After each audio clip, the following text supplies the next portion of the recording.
वालेकुम नाज़रीन, journal sports HD के साथ मैं हूं आपकी मेजबान फिजा हुसैन। नाज़रीन, आज हम बात करेंगे बाबर आजम का रवि ईश्वन के साथ मुकाबलाबाजी जब इन्होंने की विराट कोहली के साथ, तो जो रवि ईश्वन थे उन्हें बिल्कुल भी पसंद नहीं आया। उन्होंने बहुत ही ज्यादा नाराजगी का इजहार किया और उन्होंने कहा कि दोनों बैटर का एक ही सांस में नाम लेना अच्छी बात नहीं, वो इसी से बिल्कुल भी खुश नहीं है। उन्होंने कहा कि एक ही सांस में दोनों का जिक्र नहीं करना चाहिए, जिस पर भारतीय ऑफ स्पिनर रवि ईश्वन बहुत ही ज्यादा नाराज हुए, नाखुश हुए। उन्हें ये मवाजना अच्छा नहीं लगा कि एक ही सांस में, क्योंकि वो अपने खिलाड़ियों को बहुत ही ज्यादा रिस्पेक्ट देते हैं। इसकी वजह भी है क्योंकि उनके जितने भी खिलाड़ी हैं वो बहुत ही जबरदस्त खेलते हैं, उन्होंने अपनी वर्थ बनाई है। पाकिस्तानी खिलाड़ी भी जब बहुत अच्छा खेलते हैं उन्हें बाबर आजम, किंग बाबर आजम कहा जाता है। अब ये देखिए कि कितनी ज्यादा इंसल्टिंग ये बात हो गई कि एक ऑफ स्पिनर ने एक ही सांस में दो खिलाड़ियों का नाम लेने पर, एक भारत का एक पाकिस्तानी, मतलब वो इतनी ज्यादा इंसल्ट है पाकिस्तान के लिए कि अगर पाकिस्तानी खिलाड़ी का नाम उनके खिलाड़ी के नाम के साथ आ गया तो उन्हें ये इंसल्ट फील हो रही है।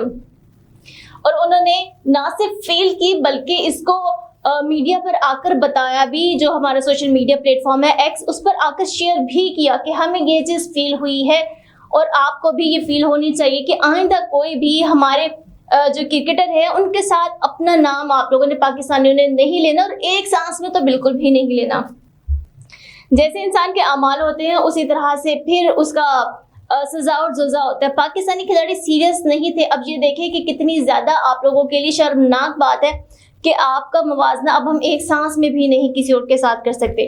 भारतीय स्पिनर रविचंद्रन ईश्वर ने पाकिस्तानी स्टार बाबर आजम का विराट कोहली से जब मवाजना किया, उन्होंने कहा ठीक है, जो आपका बाबर आजम है मानता हूँ एक अच्छा खिलाड़ी है, मतलब वो पहले हमारे लेवल पर आकर वो बात करे। हमारा लेवल इसलिए कह रही हूँ क्योंकि हमारे जो क्रिकेटर हैं जिस तरह से उनका खेल है उसी तरीके से अब लोग उनको ट्रीट कर रहे हैं। वो कहते हैं कि मानता हूँ कि बहुत अच्छा खेलते हैं और अच्छे क्रिकेटर हैं, लेकिन हमारे क्रिकेटर के साथ इनका मवाजना करना बिल्कुल भी मुझे पसंद नहीं आया। और यूट्यूब चैनल पर गुफ्तगू करते हुए भारतीय टेस्ट स्पिनर रविचंद्रन ईश्वर ने कौमी टीम के साबिक कप्तान बाबर आजम के मद्दाहों को मशवरा दिया कि दोनों बैटर का एक ही सांस में अब जिक्र नहीं होना चाहिए। उन्होंने बाबर आजम की सलाहियतों का एतराफ करते हुए कहा कि वाकई ही मैं इन्हें एक अच्छा खिलाड़ी मानता हूँ, लेकिन ये विराट कोहली के लेवल के नहीं हैं और मुझे नहीं लगता कि अब हमें दोबारा इनका जिक्र इस तरह से करना चाहिए। मतलब एक ही गुफ्तगू में इन दोनों के नाम साथ नहीं आने चाहिए।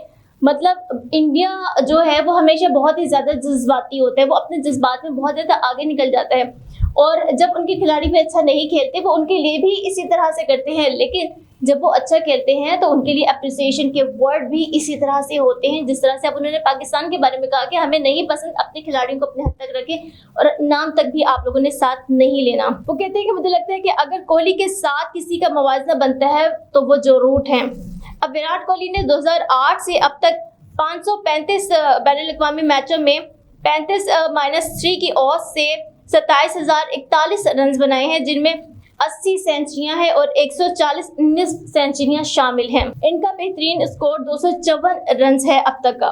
दूसरी जानिब 2015 में बैनुल-अक़वामी क्रिकेट में डेब्यू करने वाले बाबर आजम ने 294 मैचेस में 47-54 की औसत से 13,836 रन ये अब तक बना चुके हैं। और इंडिया की जो लोग हैं, वहाँ के जितने भी क्रिकेटर्स हैं, वो एक एक चीज़ में बहुत ही करीब नज़र रखते हैं, बेशक वो उनके अपने लोग हों या बेशक वो पाकिस्तानी हों, और वो उसी लिहाज से उनको वैल्यू देते हैं। अगर जैसे पाकिस्तानी एक्टर हैं, अगर वो बहुत अच्छा काम कर रहे हैं और इंडियन एक्टर्स उस तरह से काम नहीं कर रहे हैं, तो वो पाकिस्तानी क्रिकेटर्स का, पाकिस्तानी जो एक्टर्स हैं उनको खुलकर तारीफ करते हैं, लेकिन अगर अच्छा नहीं खेलते तो उस तरह से ही उनको तस्लील भी करते हैं, जिस तरह से इस वक्त बाबर आजम की तस्लील ही हुई है। उन्होंने अहम पेशरफ की है कि लेकिन अब कोहली की सतह पर, कोहली इनकी सतह पर नहीं है, कोहली से ये बहुत ही ज़्यादा नीचे कंसीडर कर रहे हैं बाबर आजम को। उन्होंने कहा कि हमारे जो खिलाड़ी हैं बहुत ज़्यादा ऊपर उनका लेवल आ चुका है, तो अब एक सांस में इनका नाम नहीं होना चाहिए। और इनके वनडे जो हैं आदाद शुबान में 117 वनडे मैचेस में 56.72 की औसत से इन्होंने 19 सेंचुरी के साथ साथ 5,729 रन, ये इनके लिए बहुत ही ज़्यादा متاثر کرنا ہے، لیکن موجودہ فارم تشویشناک بہت ہی زیادہ تشویشناک ہے۔ ٹیسٹ کرکٹ میں بابر اعظم کا آخری 50+ اسکور دسمبر 2022 میں آیا تھا، یعنی کہ 2022 اور اب 2024 بھی اینڈنگ پر ہے۔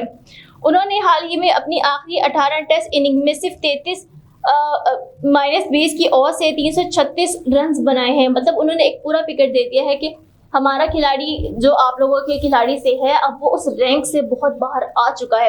اور اگر دیکھا جائے پاکستانی کرکٹ، بے شک وہ خواتین کی ہو، مردوں کی ہو، یا جو لیجنڈز کھیلتے ہیں، وہ ہر میچ میں بہت زیادہ آگے ہیں، جیت جاتے ہیں، بے شک ان کی خواتین ہو۔ پاکستان کو بھی دیکھیں، اگر ریسنٹ اب جو خواتین کا میچ تھا انگلینڈ کے ساتھ، ہار چکے تھے، سیمی فائنل سے نکل چکے تھے، کیونکہ نان سیریس بیہیویئر آپ کا کسی بھی پروفیشن میں ہوگا، بے شک وہ مرد ہو عورت ہو، اور آپ کا کوئی بھی پروفیشن ہو، اگر آپ ڈیڈیکیٹڈ رہیں گے تو آگے جائیں گے، اور اگر آپ ڈیڈیکیٹڈ نہیں رہے تو آپ کو نکال باہر کر دیا جائے گا۔ اتنی تذلیل کے بعد میں اس ولاگ کو اور آگے کرنا ہی نہیں چاہتی، کیونکہ اس میں صرف اور صرف پاکستان کی تذلیل ہی شامل ہے کہ ہمارے جتنے بھی کھلاڑی ہیں، ہم تو کہہ کے تھک گئے تھے۔ میں بہت پہلے سے ہی، اگر آپ میرے ولاگ دیکھیں تو یہی کہہ رہی تھی کہ دنیا میں عام مذاق بن چکے ہیں، اور اس شدید حد تک بن چکے ہیں کہ اگر ہم اس پہ بات کریں تو خود بھی شرم آتی ہے۔ تو اس ولاگ کو ہم یہیں پر اختتام پذیر کرتے ہیں۔ اپنی ہوسٹ فضا حسین کو اجازت دیجیے، اللہ حافظ۔